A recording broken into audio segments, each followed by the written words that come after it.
All right, so I'm here with Charles Chapman, aka Tuna, Charlie Tuna, who was the first and only African American to swim the channel back in 1981. Charles, how you doing?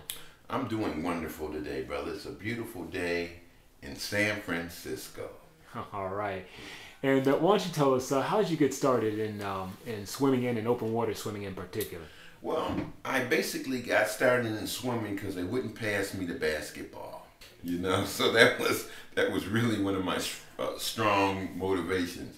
My early training started at the Buffalo YMCA. I remember swimming probably at the age of 5 in the minnow group at the Y, and I progressed along. I had a sister, big sister, that was a track star.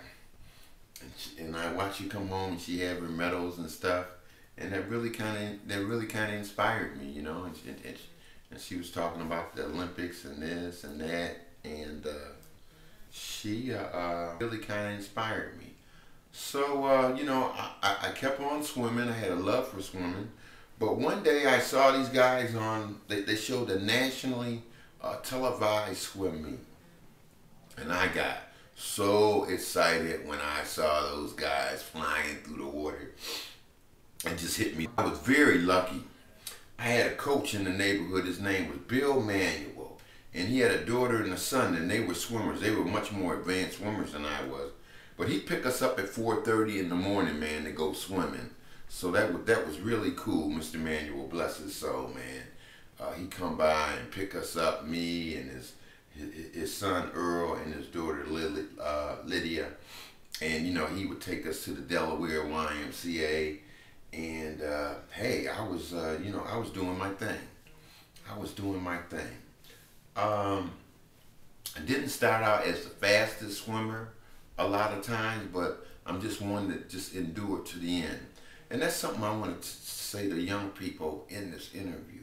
It isn't how fast you progress. It's about he that endures to the end. Because there was a lot of people from my neighborhood that swam better than I did.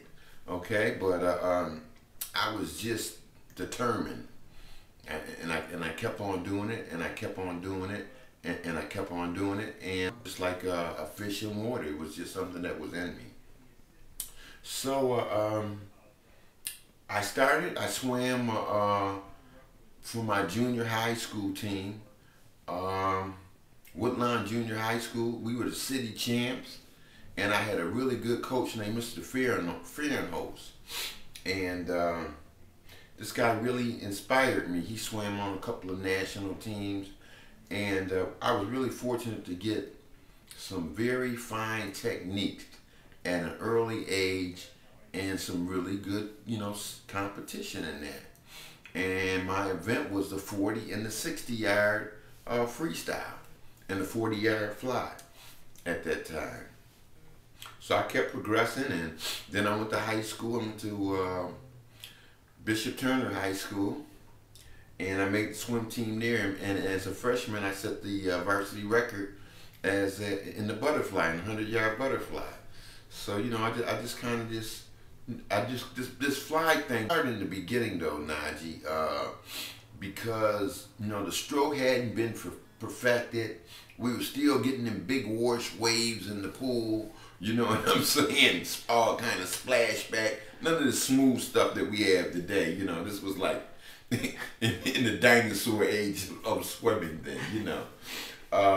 We were getting serious chlorine burn and all of that. You come home and your eyes are burning for a few hours and stuff like that. That's before the advanced bromide and all the other chemicals came into play, in the ancient days of swimming.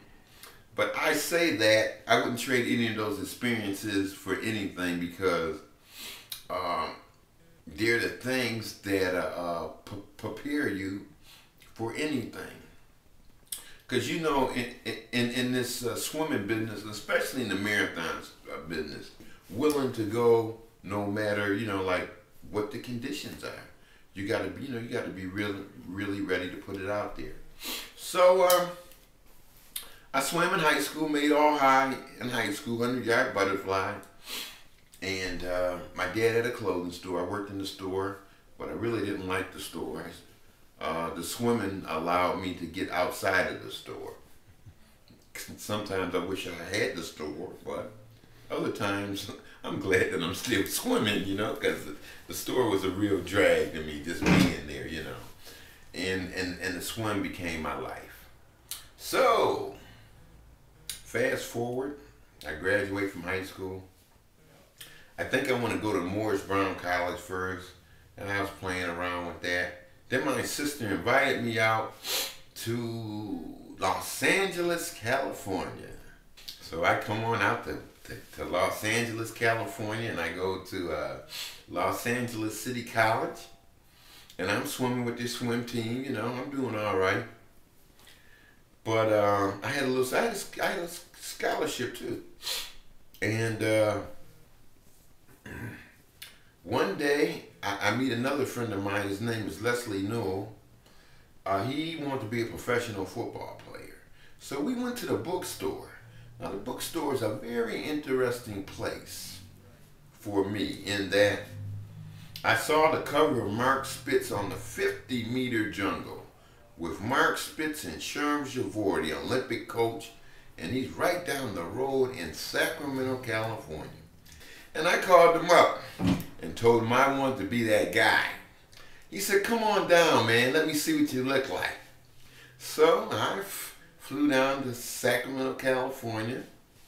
My friends, the Provero brothers, met me at the airport. It just seems like yesterday. They met me at the airport, and Sherm gave me a tryout. Of course, my tryout was at this pool called Corona. It was a 50-meter